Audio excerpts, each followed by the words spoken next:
Welcome back to the Marvel Movie Minute, a daily podcast in which we explore the films of the Marvel Cinematic Universe 1 minute at a time.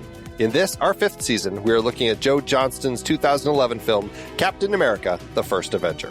I'm Andy Nelson from the Next Reel Film Podcast, and we are back again talking about minute 39, which begins with Clemson flicking his lighter and ends with Kruger spraying the undercover bums from the Tommy gun. Pete is again sick, but we still have back on the show Nathan Blackwell and Krissy Lenz from the Most Excellent 80s Movies Podcast. Welcome back, you two. Thanks for having us. Oh, hello. I am thrilled to be talking with you both. We have crossed a big line in this film. Steve is now hot and buff, and now we get to actually see Captain America in action. And so many people start dying. Yes. All because of Steve's and this experiment. That's the cause and effect, is that if Steve becomes hot, now people shall start dying. Yeah, there has to be a balance. That's right. There hasn't been a lot of deaths up to this point, have there? We've seen the tower keeper and his assistant both get killed, and presumably everybody in the town of Tonsberg, right. Norway, they all get killed. And then I don't think we've really seen the results of anything else happen up to this point. So, I mean, obviously people have been killed because it is World War II that is happening. But in context of the actual film, no, I think we're at this point. As we kind of discussed in a few weeks ago or last week, we have this moment where Schmidt had found Erskine, and Zola was just like, well, why? He can't succeed again.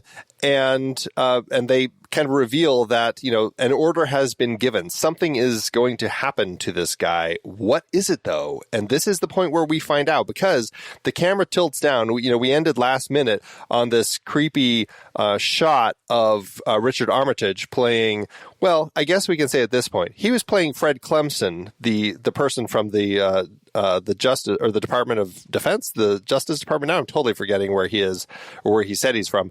And I guess to that extent, it doesn't matter, because as we find out, he actually is a spy, and he's the one who is sent here. How did this play for the two of you when we see him whip out his cigarette lighter in a threatening manner, and Erskine kind of looks at him like something's happening? How does all of this play for the two of you? It's suddenly like all of his mannerisms are now like, oh, you secretly Nazi. Oh, you've got these Nazi mannerisms. Like if only we had seen him smoke, he would have smoked like a Nazi, like in a weird, creepy way. It's like, oh, I knew it. Or like, what was the trick in Inglourious Bastards? It's like how you hold three. Is it like, do you use your thumb and the first two fingers, or do you use the three? I can't remember the three. Yeah. It was like the pinky. British do this, and then Germans do this. We're all holding our hands up for those of you who are listening in. A wonderfully visual look. Demonstrating. You've seen Inglourious Bastards. If you're listening to this, there would have been a great moment, though, to have this character use his fingers and somebody recognizes it. It's actually it's interesting in the script. Erskine actually sees him pull out the lighter, and he says no smoking in here. And then he has this, like we had seen those flashbacks as he's talking to Steve earlier in the Quonset hut.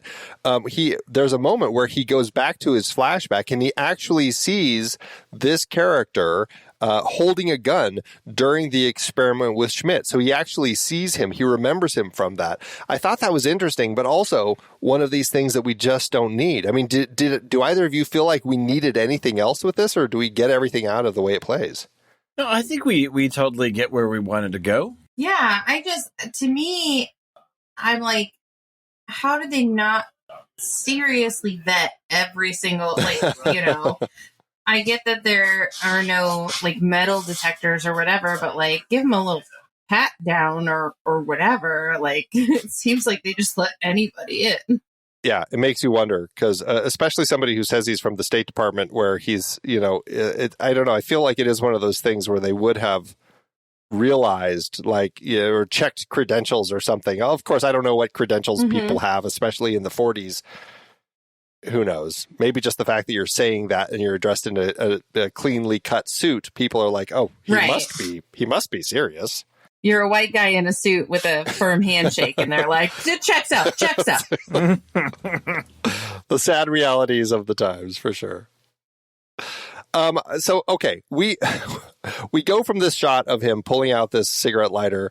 Erskine sees him. It's a great shot of like Stanley Tucci. The way he plays it and recognizes him, like his face looks great. I love the way we play it. We cut to a wide shot. We're behind Clemson. Now his name is Heinz Kruger. That's how he's actually credited. So we'll just start calling him Kruger from this point forward since he's revealed himself. We cut to a wide shot. We're behind him kind of over his shoulder down low, and we see him holding the cigarette lighter, and he pushes it. It ignites the cigarette case that he left up in the observation booth, which explodes. In the wide shot, though, we see Dr. Erskine. Weirdly, we don't see in the close shot. We had seen Senator Brandt and Colonel Phillips directly behind him, and he's next to Peggy. In the wide shot, it's just him, and then a whole bunch of people in dark suits. Almost like it's just designed for us to focus our attention on him and forget about everybody else, because that really is kind of the focus here. But what's interesting, and you don't notice this because it all happens so quickly, but in this shot and the next shot where he kind of ducks down from the explosion. If you look at Dr. Erskine, it is clearly not Stanley Tucci. In these particular cases, I almost guarantee it is his stunt double, Peter Pedrero, which I don't know. I love when I notice stunt doubles, although it's rare that I do it unless I'm doing something like this. Did either of you notice him ever, or did it play so smoothly that you never caught it? No, I didn't notice it at all. I love that. Andy and Pete know everything about everything. It's always so impressive. What about you, Nathan? Did you catch him? No, I didn't. The motion and the cutting worked really well for me, and I didn't. It didn't bump for me. No, I always look where they want me to look. I'm like, wait a minute, is he going to put a shirt on? Why? The things that we're drawn to. I just keep noticing all these silly little details, but it's the point of the show. Why am I here if not to pay attention to these silly little details? That's why you're the boss. That's fine, yeah. I wish Stanley Tucci's last lines were, "I'm really disappointed about being shot." I did notice as this minute plays and people start being shot, the way that it plays is like very the opposite of like what I feel like would be modern. So I feel like they are giving us that like 40s serial bit where like people shot and they curl in on themselves, and it's just like they like curl in on themselves and then fall down, as opposed to like in a more modern action movie where you shoot somebody and they go flying away. And it felt really real in a like upsetting way. So when he shoots the Tooch, it's like, and then he goes down, as opposed to like a big, like he's not on a wire rig where, right. Now they shoot somebody and they go flipping backwards and hurling into a machine or something. Right. Back, yeah. It's just, it seems very real, and like they just go and fall down. Falls down. Mm-hmm. Maybe it's the gun. Kruger shoots him with his Walther P38 is what he pulls out and shoots. And this is, of course, after he has gone and stolen, of course, the single remaining vial. It was Chekhov's vial of super soldier serum left in there. Of course, they made 7 when they only needed 6 because 1 has to get stolen. Yeah. That's of course how it plays out.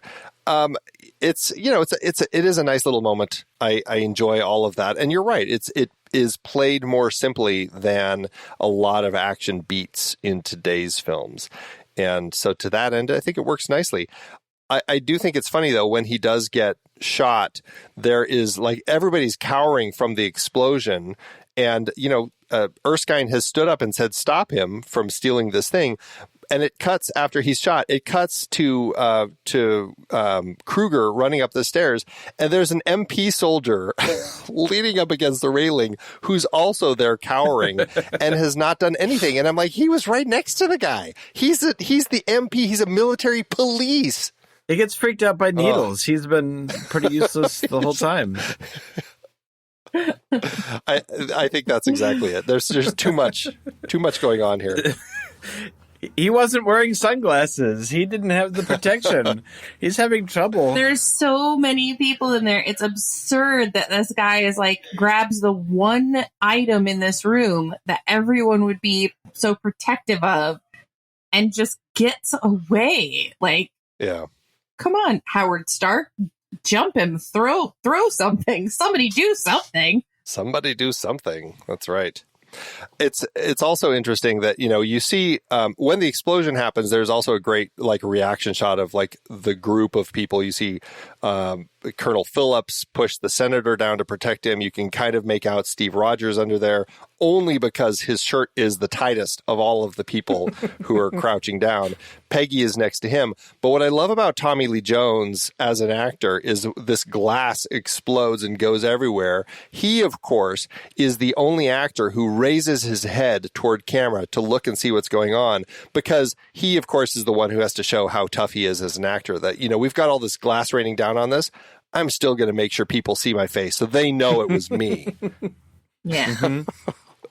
Oh, Tommy Lee Jones. But yes, as a character, though, he also is cowering. Nobody does anything. And I guess in context of what Kruger was trying to do, create a distraction that gets everybody to look away or duck or hide or whatever, it works because they do that. He's able to go steal the serum, and Erskine's the only person who really is paying attention and notices and tries to stop him. And of course, he plugs him twice and runs off. Their ears are probably ringing. Just the feel of your body from an explosion is something that probably makes you curl up in, just as a reaction from it.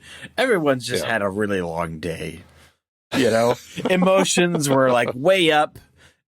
And then it's like coming from the Oscars and you get into a car wreck. Like, people are all over the place right now. I think it's really funny. There's the moment right when Erskine gets shot.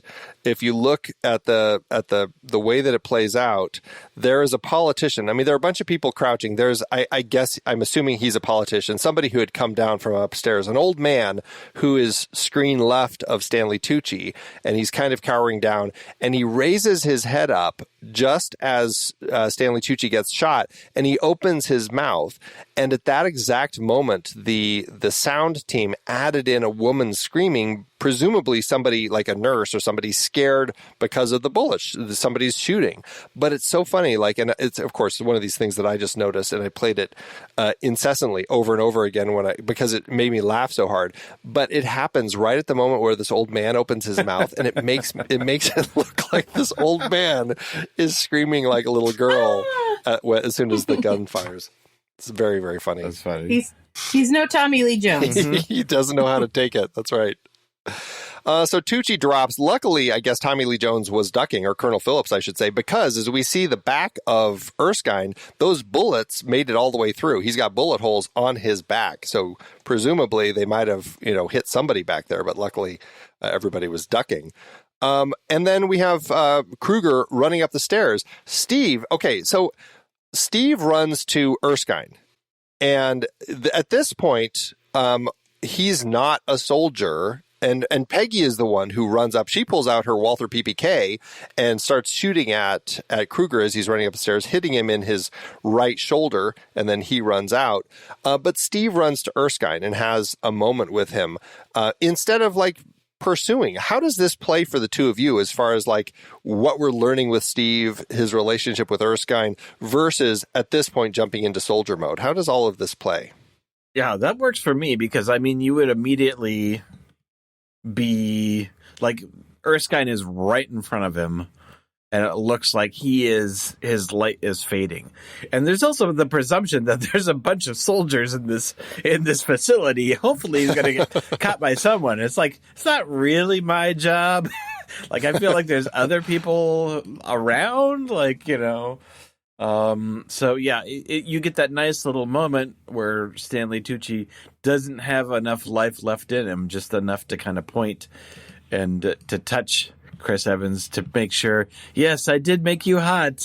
I just wanted to touch you. One last touch. Yeah, it's like it's an echo to the little like bonding moment they had, right? Where he's like, we can make everything about you stronger, but your heart is like the strongest thing or whatever. I liked it because then you really get a sense that like he's chasing them because he's mad they killed his friend. Yeah. You know? Yeah. Rather than that he stole something important for the war. Right. Because he wouldn't necessarily care about that as much as it's like, these guys, they killed my friend. Well, and I think, he's not a person who's trained yet. Like, we've seen him kind of go through a week-long boot camp, but it's not like he's trained to be a soldier. So he's not thinking like a soldier. He still largely is little Steve in his head, right? Like he doesn't have that. And so, yeah, it makes sense that the first thing he thinks about doing is going over to Erskine and taking care of this person who, over this period is really kind of shown to be kind of a mentor figure for him and be there with him as he's dying. And that great moment that you talked about, Nathan, where Erskine kind of taps him on his chest. And yes, I'm sure he wanted to touch the pec, but really it's that reminder, like, it's what's inside, that kind of that moment that we had earlier in the film. And it's a really touching way to do it. No words are spoken. It's just that last beat there that, the last reminder from Erskine to Steve about, stay who you are on the inside. Mm-hmm. Yeah, for sure. Yeah, it plays really nicely. I love the way that whole thing plays. And sadly, that is a picture wrap on Stanley Tucci for Captain America: The First Avenger. The first of our big picture wraps. So sad because I really love him. I loved his character. He's just great in this movie. Yeah.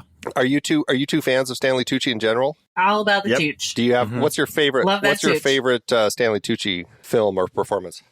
Okay, so there's a movie called Undercover Blues. Do you know this movie? Undercover Blues. No, I don't think so. So it's Dennis Quaid and Kathleen Turner, and they are a couple who are honeymooning. Or no, they're not honeymooning. They're like baby mooning. They have a little baby. This is 90s we're talking about. Yeah. It's very early 90s. I wish it was an 80s movie because we would have done it on our podcast. But they go on vacation to New Orleans, and Stanley Tucci plays a bad guy, but a comedic bad guy called Muerte, and he's so funny in it.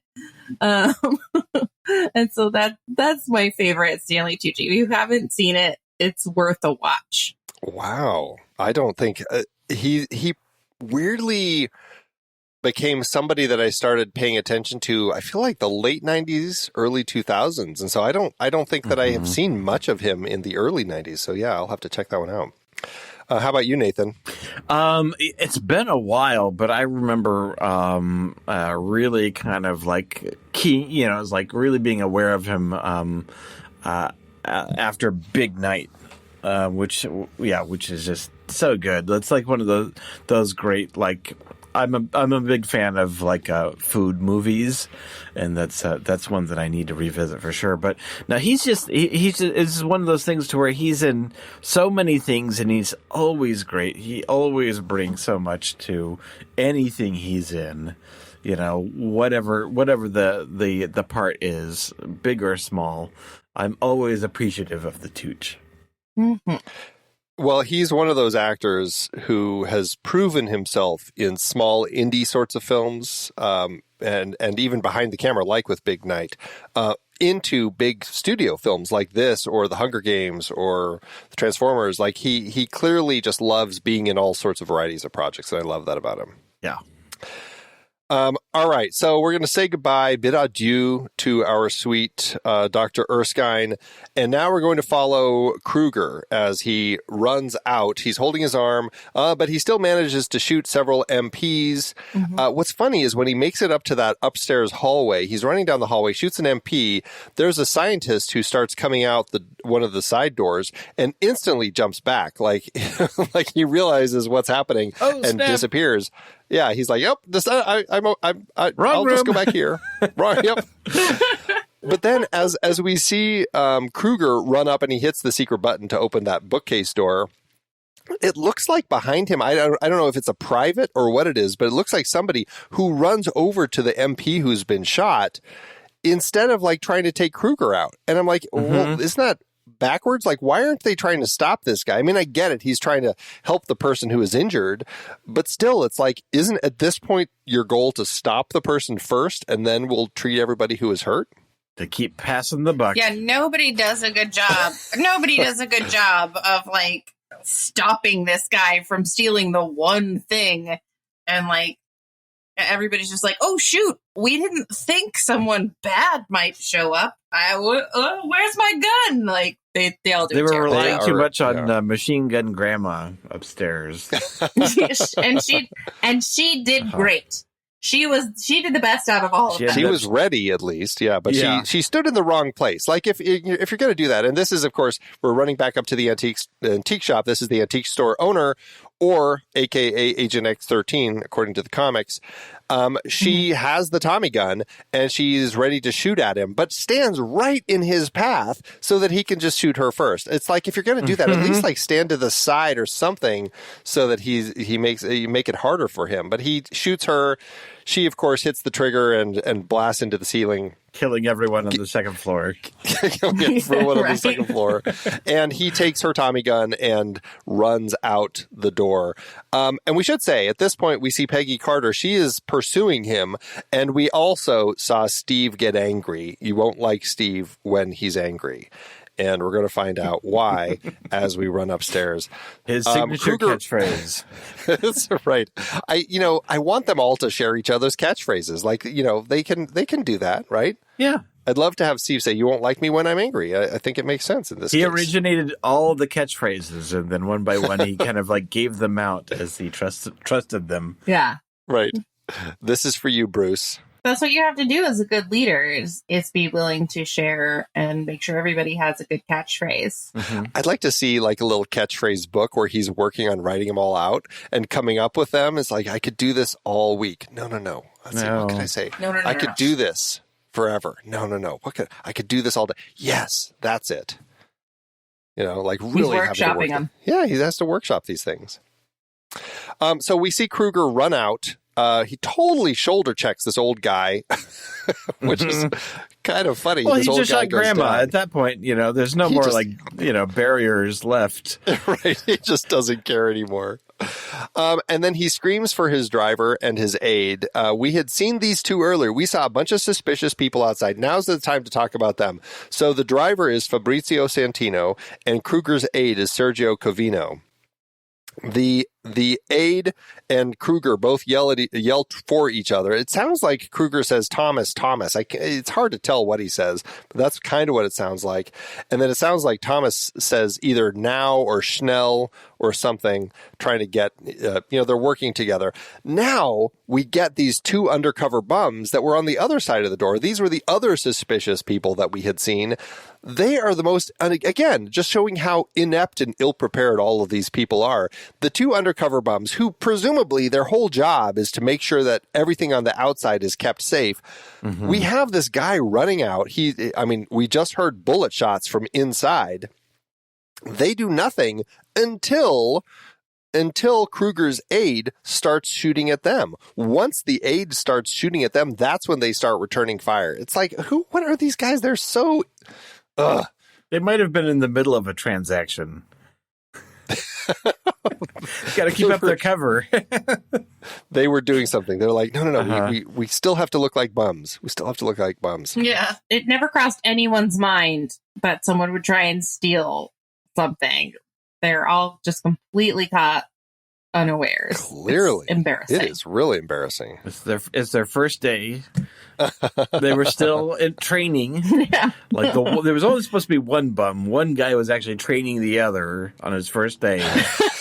He was shadowing. He was shadowing. Yeah. Right. So we're missing the conversation between them. Okay, so in a situation like this is where you're listening. Now, we heard gunshots, so what would you do? Oh, crap! Grandma! Well, I do think it serves to create the ineptness of everyone makes Steve's actions seem more meaningful, even though it's like he's just chasing the guys who did this crime. There should be 20 people doing what he's doing, but it makes it seem a lot more significant that he's on the case. And also Peggy, because when she leaps in, it's like, oh, the only people here who know what they're about are Steve and Peggy. Yeah, and that's very true. And then we're definitely set up to see that those two are the two who actually are competent and are getting things done. Yeah, she's already shot the dude once at this point. Right. Mm-hmm. Right. Mm-hmm. Very true. The undercover bums, those are Marcelo Walton and Vincent Montwell. Marcelo Walton, I had a note to look at his IMDb because it was kind of interesting. He was in IMDb. His four known fors are Rush, the Ron Howard car racing movie with Chris Hemsworth. He plays an Italian journalist in that film. Again, he's in this one. Those are one of his four known fors. He's in a film called Macbeth's Disciple, where he plays Banquo, and he's in a film called Interview with a Hitman. Wouldn't it be great if he was always credited as undercover bum? He just is always undercover bum. He's a person who's popped up in lots of different things in these kind of small roles. Seems more like a theater person. That's largely what he does. Where was this filmed? This was filmed in the UK. At least this part, like it's interesting. The exterior of this was filmed in the UK, but a lot of the street chase was filmed then over in Universal Studios in the New York street set. That's what I was gonna say. Like it really looks like that, and it's very brown out there. Well, yeah, and this film has been very brown. They really brought the browns out with the way that this whole thing looks. Okay, so we end up this minute. Kruger and his driver take off. He sprays the Tommy gun, killing the two undercover bums. We're going to see blood. This is a film that we definitely are having more blood. I mean, we've seen some blood in some of the previous films, but really, I feel like this film does get a little gritty, and usually it's like the blood spray that we get. Like as he kills the two of them, we see little puffs of that blood in the air. I don't know. How do you two feel about the way that violence is portrayed in this particular film? Well, yeah, it's definitely different because, I mean, you're used to, at this point, we haven't gotten a lot of superhero movies, but it's generally, big cartoony violence, whereas this is, both exaggerated, 40s action, but yet it is a war movie. And so I remember it's oh, yeah, in the trailer, oh, that's odd. Captain America is literally shooting dudes with a gun, it is a war movie, Yeah. And so there is that violence and that blood spray, and it's kind of intersecting those two genres, a superhero movie and a war movie.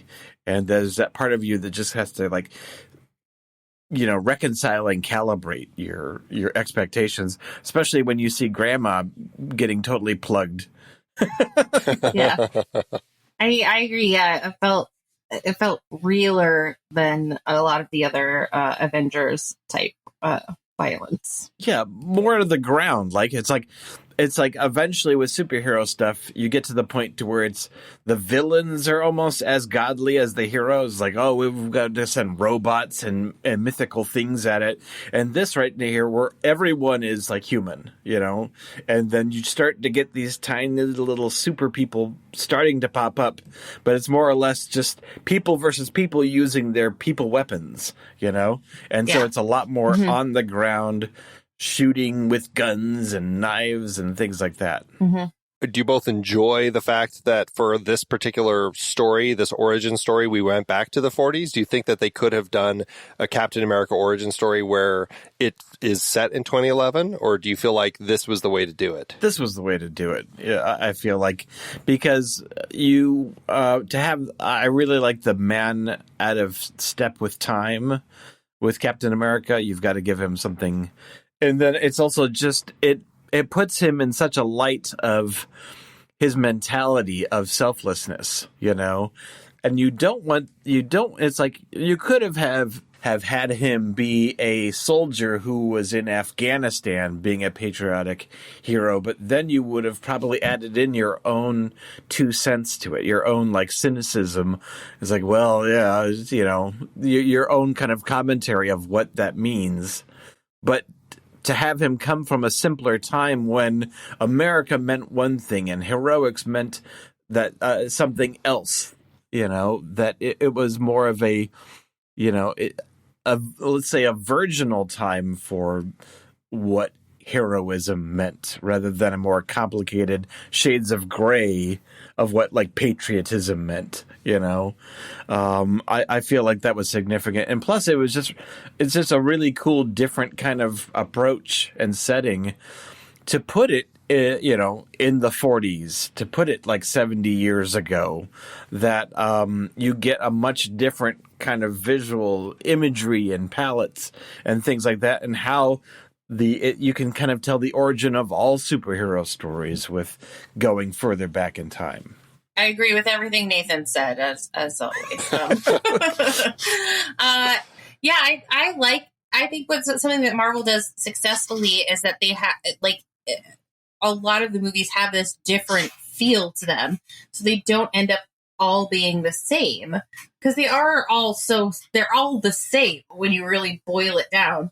But you get like the 40s-ness of this, and like when you add just a little sprinkle on the top of like something that feels different and gives us an opportunity to have these great costumes and these details, it makes it so much richer an environment than everything just being like, oh no, we're all the same as Superman and Batman and Wonder Woman. We all live at the same time and wear the same outfits and do the same thing. So I loved it. Where does this film fall for the two of you in your like ranking of all the films for the Marvel Cinematic Universe? Good question. Not high. Like, I think this movie is like, everything after the minutes that we're doing is like kind of boring for a long time. It's not one of my favorites. So I'm like a real fan of this movie, but there's also something that happens of where it's sort of like, oh yeah, I love season 1 of The Walking Dead, but you can't rewatch it as much as because you get so strung along with what is happening in the current story that you're more hooked into and wanting to rewatch maybe like the like the Winter Soldier or something like that when he's further along on the journey, and then that's more of the story you end up becoming hooked into. So admittedly, it's not one that I rewatch a lot, even though at the time it was probably my favorite Marvel movie. It's just as more things have come out, you've kind of like as Steve changes, as the Marvel universe changes, you start sort of that becomes like your like that's the current Marvel, and then there's like the older stories which you maybe are a little less reluctant in going back to rewatch. Yeah. Like I find myself watching like Infinity Wars or like the first Doctor Strange or stuff, Thor Ragnarok and rewatching that stuff and not going back to like Thor 1 or Iron Man 1. Or even Iron Man 1, yeah. It's once they all get together, you're like, why see anyone's individual stories? Well, yeah, I mean, there's definitely an element of kind of the sense of needing to go through the origin with all of these first films for each of them, like having to go through the origin story as opposed to just having a story with them in it. Mm-hmm. And so I think that is something with this film. And, this was a one I struggled with a lot when after I first watched it, because it did feel like, well, okay, so he wanted to be a soldier and now he's a soldier and he's fighting, and then the movie ends. And so it took me a while to kind of click with this one because, I didn't see right away that really the story is not necessarily his character arc. It's how he's changing all these people around him, like Colonel Phillips and somebody who finally is able to see that this person can be more. And so I definitely appreciate that. It still isn't my favorite of the franchise, but I do think the fact that they brought Joe Johnston on to direct it, I think, was a great choice to kind of tell this story. Mm-hmm. Yeah. All right. Well, any last thoughts about this minute, or should we wrap it up? We can come back tomorrow to talk about what's going to happen with everything going on. Will Kruger escape? Ooh, I wonder. Yeah, I'm excited to see what happens next. Yeah. All right. Well, why don't you both remind everybody again about your podcast and where people can tune in? Yeah, thank you. Please check out the Most Excellent 80s Movies podcast. We talk about our favorite movies from the 80s or movies that we might have missed to see how they hold up now that we are fully adult grown-ups. And a lot of them are about what you would expect, but surprisingly, some of the ones you wouldn't think are still relevant, really hold up nicely. War Games and Risky Business come to mind as ones where you're like, no, that's pretty great. That holds up. That's good to hear. It's always nice to hear when things still work. Mm-hmm. All right, everybody, we will have a link to their podcast in our show notes. You can just click on that and go check it out. You can also go to Marvel Movie Minute to learn more about where you can hang out with us over in Discord and our socials, and sign up to become a member, get merch, all that good stuff. We will be back tomorrow to talk about more of Kruger's escape with the super soldier serum. So until next time, true believers.